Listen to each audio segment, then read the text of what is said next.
नमस्कार, मैं अजय आपका स्वागत करता हूं और आप देख रहे हैं न्यूज आप तक 24 मध्य प्रदेश का हिंदी न्यूज चैनल। चलिए देखते हैं मध्य प्रदेश की 25 मुख्य खबरों को, लेकिन उससे पहले कमेंट करके हमें बताइए कि आप न्यूज किस जिले से देख रहे हैं। साथ ही वीडियो को लाइक, शेयर और चैनल को सब्सक्राइब करना ना भूलें। हमारे फेसबुक पेज को भी फॉलो करना ना भूलें, जिसका लिंक डिस्क्रिप्शन बॉक्स में दिया गया है। मई में 4 रविवार और 2 शनिवार के अलावा अलग अलग जगहों पर 8 दिन बैंक रहेंगे बंद। मई महीने 14 दिन बैंकों में काम नहीं होगा। देश में अलग अलग जगहों पर 8 दिन बैंकों में ताले लगे रहेंगे। इसके अलावा 4 रविवार और 2 शनिवार को बैंक बंद रहेंगे। लोकसभा चुनाव की वोटिंग के कारण मई में 3 दिन कुछ शहरों में बैंकों में अवकाश रहेगा।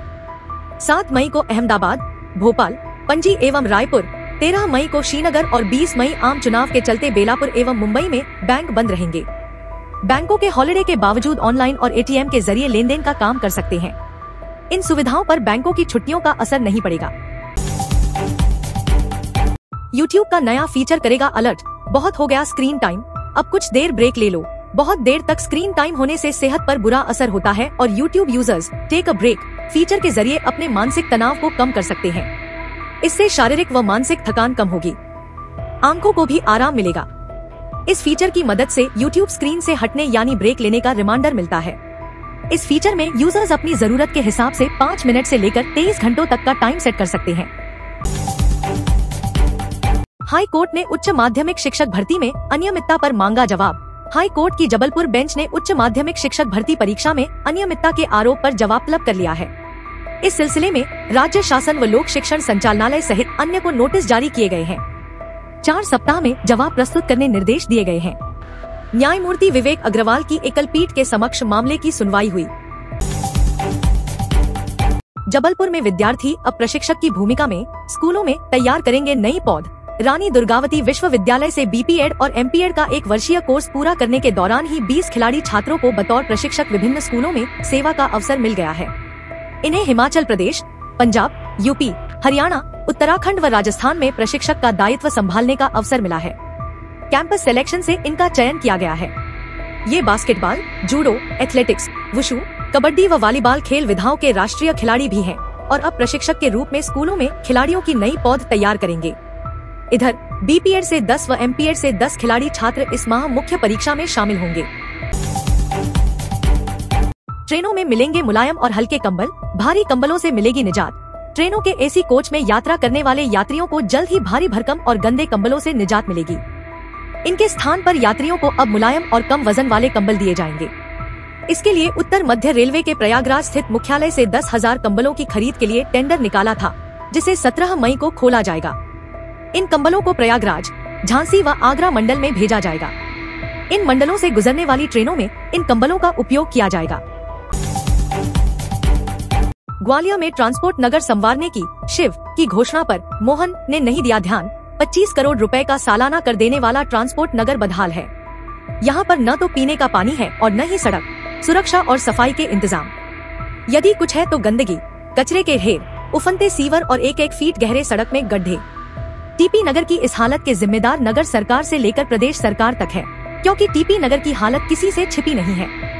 विधानसभा चुनाव के दौरान तत्कालीन मुख्यमंत्री शिवराज सिंह ने टीपी नगर की दुर्दशा पर खेद व्यक्त करते हुए चुनाव से पहले सड़क निर्माण की घोषणा की थी। इसके बाद निगमायुक्त हर्ष सिंह ने 15 दिन के भीतर सड़क निर्माण का आश्वासन दिया था, लेकिन चुनाव के बाद मुख्यमंत्री शिवराज सिंह चौहान के स्थान पर मोहन सिंह यादव बने, जिन्होंने टीपी नगर पर ध्यान नहीं दिया तो अफसरों ने भी नजरें घुमा ली। इनकम टैक्स पेपर में डेटा मिसिंग वाला प्रश्न अटेंड करने पर विद्यार्थियों मिलेंगे अंक। विश्वविद्यालय प्रशासन ने किया फैसला। बीकॉम अंतिम वर्ष के इनकम टैक्स पेपर में डेटा मिसिंग प्रश्न पर परीक्षा समिति ने देवी अहिल्या विश्वविद्यालय को रिपोर्ट सौंप दी है। उसके आधार पर विश्वविद्यालय प्रशासन ने विद्यार्थियों को बोनस अंक देने का फैसला लिया है। मगर छात्र छात्राओं को अंक कितने दिए जाएंगे, यह कॉपी जांचने वाले मूल्यांकनकर्ता पर छोड़ दिया है। अधिकारियों के मुताबिक विद्यार्थी ने प्रश्न कितना प्रतिशत हल किया है, उस पर अंक देना तय होंगे। यह सुनिश्चित करने का काम मूल्यांकनकर्ता को दिया है। 5 अप्रैल को सुबह 7 से 10 बजे तक बीकॉम अंतिम वर्ष के मेजर विषय का पहला paper income tax law and practice का हुआ। 8 अंक वाले एक प्रश्न में कुछ डेटा नहीं छपा। विद्यार्थियों ने आपत्ति ली। तत्काल केंद्राध्यक्ष ने विश्वविद्यालय के परीक्षा कंट्रोल रूम में बताया। अधिकारियों ने मामले की गंभीरता को समझते हुए परीक्षा समिति के समक्ष मामला रखा। इस दौरान परीक्षा नियंत्रक ने उक्त विषय की कॉपियां जांचने से रोक दिया। इंदौर में जिला शिक्षा अधिकारी ने संकुल प्राचार्यों को भेजा नोटिस, 10 दिनों में मांगा ये जवाब। 12 एवं 24 वर्ष पूर्ण करने वाले अध्यापक शिक्षक संवर्ग की प्रथम और द्वितीय क्रमोन्नति संबंधी प्रस्ताव अभी तक जिला शिक्षा अधिकारी कार्यालय में जमा नहीं हुआ है, जिसके चलते जिला शिक्षा अधिकारी ने सभी संकुल प्राचार्यों को नोटिस जारी कर तत्काल जानकारी भेजने के लिए कहा है। नोटिस में 10 दिन का समय दिया गया है। जबलपुर में 19,000 घरों में देना है सोलर रूफटॉप, 12,000 चिन्हित। सोलर बिजली को बढ़ावा देने के लिए शहर में 19,000 घरों की छत पर सोलर रूफटॉप लगाने का लक्ष्य तय किया गया है। पूर्व क्षेत्र विद्युत वितरण कंपनी के सिटी सर्किल में उपभोक्ताओं का सर्वे किया जा रहा है। इस कार्य में तेजी से काम किया जा रहा है। कंपनी द्वारा शहर में करीब 19,000 से अधिक कंज्यूमर के घरों में सोलर कनेक्शन दिए जाने का टारगेट रखा गया है। इसे से अभी तक करीब 12,000 से अधिक कंज्यूमर चिन्हित किया जा चुका है। सीएम डॉक्टर मोहन यादव ने शिप्रा में लगाई डुबकी। कांग्रेस प्रत्याशी ने कही थी नदी में गंदगी की बात। मध्य प्रदेश के मुख्यमंत्री डॉक्टर मोहन यादव ने आज सुबह शिप्रा नदी में डुबकी लगाई। इस डुबकी के जरिए सीएम ने शिप्रा में गंदगी का मसला उठाने वालों को संदेश भी दिया। उल्लेखनीय है कि पिछले दिनों कांग्रेस के लोकसभा प्रत्याशी महेश परमार शिप्रा में गंदगी का उल्लेख करते हुए नदी में उतरे थे और पानी का आचमन भी किया था। इंदौर के प्रत्याशी अक्षय बम मामले पर कांग्रेस का गोपनीय फीडबैक। जीतू पटवारी पर लापरवाही का आरोप। इंदौर में हुए अक्षय बम कांड की गूंज दिल्ली तक पहुंच गई है। कांग्रेस के प्रदेश अध्यक्ष जीतू पटवारी सवालों के घेरे में है। इस बीच आलाकमान ने मामले पर रिपोर्ट तलब की है। अंदर से खबर आ रही है कि बजाय जांच कमेटी बनाने या पर्यवेक्षक भेजने के कांग्रेस मुख्यालय प्रदेश के विश्वसनीय नेताओं से इंदौर के मामले पर फीडबैक मांगा है। इंदौर से शुरू हुई जांच का लाभ उठाकर कई लोकसभा उम्मीदवारों ने भी दिल्ली को शिकायत भेजी है। इसमें प्रदेश के संगठन से सहयोग नहीं मिलने की बात भी कही गई है। इंदौर में कांग्रेस के अधिकृत उम्मीदवार के नामांकन वापस लेकर दल बदल करने से कांग्रेस की पूरे प्रदेश में किरकिरी हो रही है। इंदौर में तो इतिहास में पहला मौका आया है जब कांग्रेस चुनाव मैदान से ही विलुप्त हो गई है।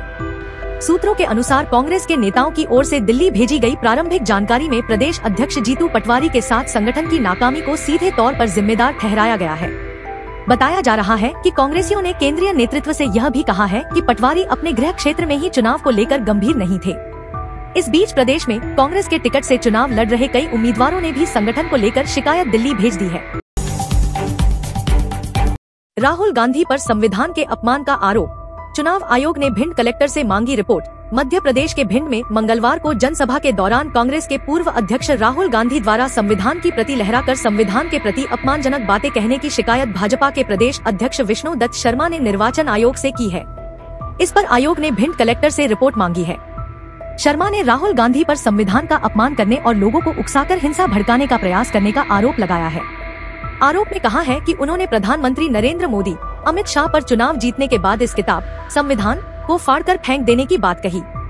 उनका यह भाषण भड़काने वाला और राष्ट्रीय गौरव अपमान निवारण अधिनियम के प्राविधान का उल्लंघन है, इसलिए उनके विरुद्ध कार्रवाई की जाए। राज्य के मुख्य निर्वाचन पदाधिकारी अनुपम राजन ने बताया कि भाजपा के प्रदेश अध्यक्ष द्वारा की गई शिकायत पर भिंड कलेक्टर से प्रतिवेदन मांगा गया है। इसे आयोग को मार्गदर्शन के लिए भेजा जाएगा। इस शिकायत पर प्रदेश कांग्रेस अध्यक्ष जीतू पटवारी ने कहा कि संविधान हाथ में लेकर यह कहना कि इसकी रक्षा करना, क्या यह अपमान है? भाजपा नेताओं ने देश के संविधान को बदलने की बात कही है और अब सफाई दे रहे हैं। सीएम मोहन यादव का राहुल गांधी पर तंज, बोले साहबजादे जादू वाली लाल किताब उठाकर दिखा रहे थे। कांग्रेस का स्वभाव है कि वह अच्छे काम पसंद नहीं करती। कांग्रेसी क्या क्या बोलते हैं उन्हें खुद नहीं पता। कल कांग्रेस के एक साहबजादे आपके बीच आए थे। कोई उनका पप्पू कहता है, पता नहीं उनके क्या क्या नाम है। कल वह एक लाल रंग की किताब उठाकर दिखा रहे थे जिसे वह संविधान कह रहे थे। संविधान की किताब ऐसी होती है। वह जो दिखा रहे थे वह जादू वाली दुकानों पर मिलने वाली लाल रंग की किताब थी। उन्होंने बाबा साहब को अपमानित करने का काम किया। वह अपने पूर्वजों को खुद ही गाली दे रहे थे। यह बात मुख्यमंत्री डॉक्टर मोहन यादव ने बुधवार को भिंड के लाहर के उपाध्याय गार्डन में भाजपा प्रत्याशी के समर्थन में जनसभा को संबोधित करते हुए कही। शाहजहांपुर में सहकारिता उपायुक्त को 1,15,000 रुपए की रिश्वत लेते पकड़ा। शाहजहांपुर शहर में सहकारिता उपायुक्त को 1,15,000 रुपए की रिश्वत लेते पकड़ा गया है। लोकायुक्त टीम ने यह कार्रवाई की। लोकायुक्त पुलिस से प्राप्त जानकारी के अनुसार सहकारिता उपायुक्त आरसी जरिया को शाहजहांपुर किला परिसर स्थित कार्यालय में 1,15,000 रुपए की रिश्वत लेते हुए रंगे हाथ पकड़ा गया है। लोकायुक्त पुलिस द्वारा मौके पर कार्रवाई की जा रही है। लोकायुक्त सूत्रों से प्राप्त जानकारी के अनुसार सहकारिता उपायुक्त आरसी जरिया द्वारा रिश्वत मांगे जाने की शिकायत मिली थी।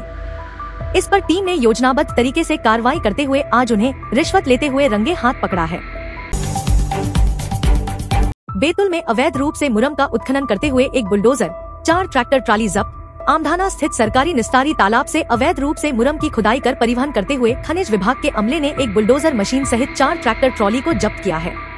सभी वाहनों को पुलिस की अभिरक्षा में सौंपकर सड़क निर्माण कर रहे ठेकेदार के खिलाफ अवैध खनन, परिवहन तथा भंडारण अधिनियम के तहत प्रकरण पंजीबद्ध किया गया है।